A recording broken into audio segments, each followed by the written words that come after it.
안녕하십니까? 유전공학 이야기의 김 박사입니다. 오늘은 현재 우리들의 생활을 크게 불편하게 만들고 있는 코로나19의 확산 판단 기준에 대해 알아보도록 하겠습니다.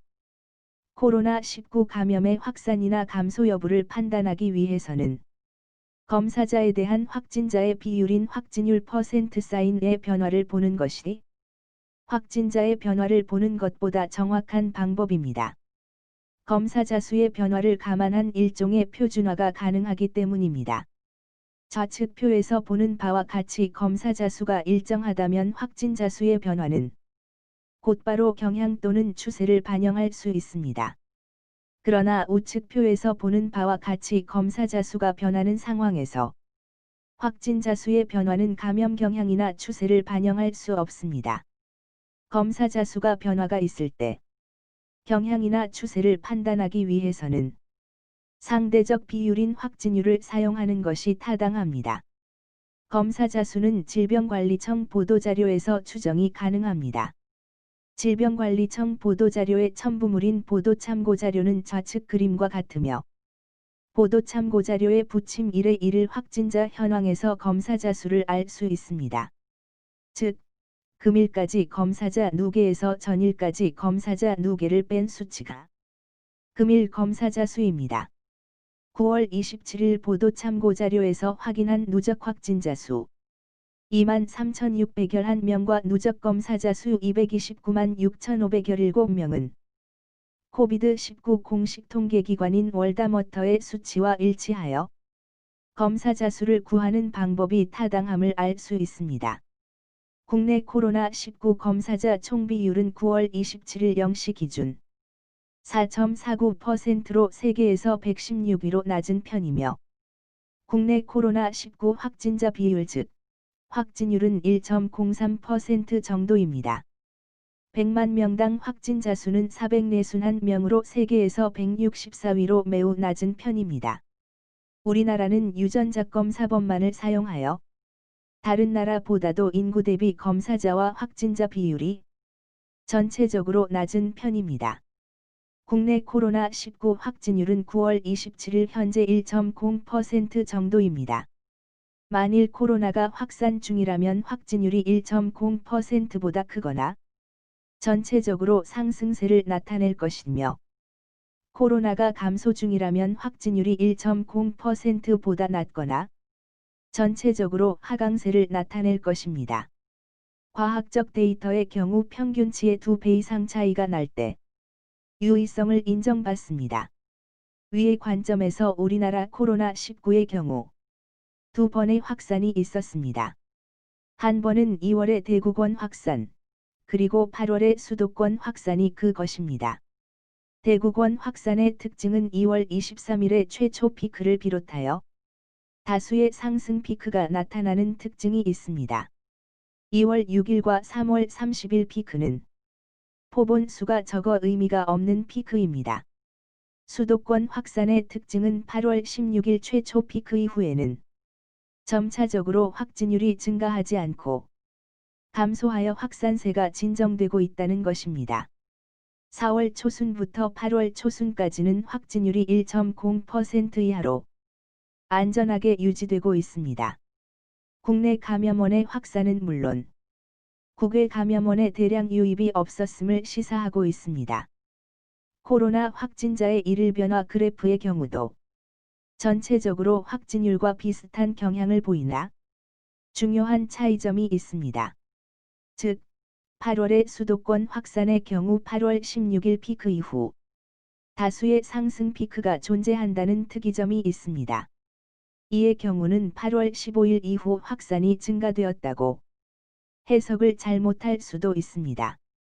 물론 앞에서 설명드렸지만 확진율로 보면 오히려 8월 15일 이후 진정세로 전환되었음을 알 수 있습니다. 8월 코로나 수도권 확진율 그래프를 자세히 살펴보겠습니다. 이 그래프에서 알 수 있는 사실은 확진율이 8월 16일 0시 기준 최대 피크를 나타낸 후 4일 물결표 쌓인 6일 간격으로 피크가 점차로 감소하고 있습니다. 잠복기 때문에 반복적인 피크 현상이 나타난다고 해석되며 확산세가 있다면 피크 값이 점차로 커지고 확산세가 진정된다면 피크 값이 감소합니다. 이 그래프에서 8.15 지표는 8월 수도권 확산의 근본적인 원인이 아님을 보여주고 있습니다. 또한 8월 16일 최대 피크 5일 전 즈음의 대규모 국외 유입이나 급격한 국내 감염의 확산 가능성이 있습니다. 그러나 급격한 국내 감염의 확산은 물리적으로 가능성이 희박하여 대규모 국외 유입이 주요 확산 원인일 것으로 추정됩니다. 8월 코로나 수도권 확진자 그래프를 살펴보겠습니다. 앞에서 거론한 바와 같이 확진자 수만을 토대로 보면 8월 16일 최초 피크 이후 점진적인 상승세에 2개 이상의 추가 피크가 존재함을 알 수 있습니다. 이 그래프를 보면 8번지 15 지표가 8월 코로나 수도권 확산의 원인인 것처럼 보입니다. 그러나 이는 검사자 수가 동일하다는 전제를 만족하여만 수도권 확산의 8.15 지표가 원인이라는 결론이 가능합니다.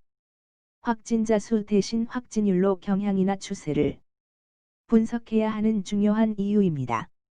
8.15 지표와 코로나 수도권 확산과의 관련성을 다시 한번 검토해 보겠습니다. 박대출 의원은 질병관리청에서 받은 자료를 토대로 8.15 지표 후 48시간 이내 관련 확진자는 하나도 없다고 발표한 바 있습니다. 또한 앞의 8월 수도권 확진율 그래프에서 검토한 바와 같이 8.15 지표가 원인이라면 최대 피크 이후 후속 피크가 상승세를 유지해야 하나 실제로는 감소세로 전환됨을 알 수 있습니다. 즉 8월 수도권 확산의 근본 원인은 8.15 광화문 지표가 아니라는 것을 의미합니다. 8월 16일 0시 기준 5일 전 즈음에 대규모 국외 유입 가능성에 대해 한 언론에서는 우한공항 출발 입국 외국인은 한 명도 없었으며 입국하더라도 2주 격리되기 때문에 후베이성 입국자와 코로나 확산은 무관하다고 하였습니다. 그러나 8월 10일 즈음 후베이성 입국자는 우한공항에서 한국으로의 직항 노선보다는 다른 지역에서 항공편을 이용할 가능성이 더 큽니다. 또한 선박을 이용할 수도 있고 무엇보다도 후베이성 입국자의 개념이 실제 거주자 여부가 더욱 중요하고 2주간 격리를 입국 직후에 수행했는지도 확인할 필요가 있습니다. 즉, 8월 수도권 코로나 확산의 주요 원인으로 중국 후베이성 거주자 입국 허용과 연관 가능성을 배제할 수 없습니다. 확진율 그래프 분석을 통하여 국내 코로나19 확산 판단에 대한 결론은 다음과 같습니다. 첫째로, 올해 2차례의 대규모 코로나 확산이 있었습니다. 즉, 2월의 대구권, 8월의 수도권의 코로나 확산입니다. 둘째로, 8월 수도권 확산과 8.15 지표와의 상관성은 희박하며 우한 포함 후베이성 거주자의 입국 허용과 연관성이 의심됩니다. 마지막으로 확진자 중 20%의 깜깜이 환자를 감안하면 총인구 수 대비 0.20% 정도의 확진자가 나올 수 있습니다. 현재 공식 발표는 총인구 수 대비 확진자가 0.046%입니다. 즉, 공식 발표보다 약 4배의 확진자가 나올 가능성이 있습니다. 감사합니다. 다음번에는 코로나에 대한 유전자 분석법과 항체 분석법에 대해 말씀드리겠습니다.